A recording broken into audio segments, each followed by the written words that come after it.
During Chinese New Year, there are just so many ways to greet each other, and this is one of the wish that we wish somebody to have abundance year after year. Because in Chinese concept, it's important to have surplus every year.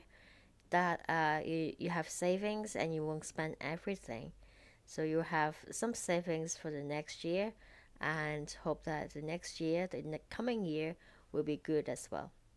So in Chinese, we say 年年有余，年年有余，年年有余。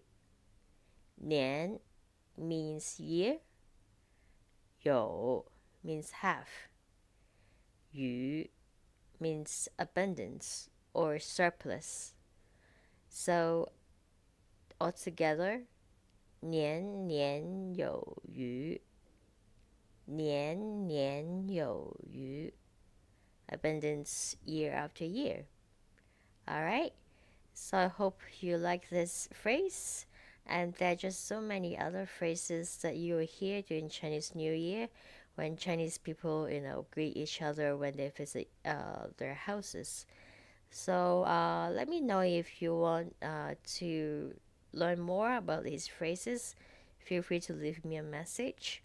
And I hope you enjoy this video and thank you for watching. See you.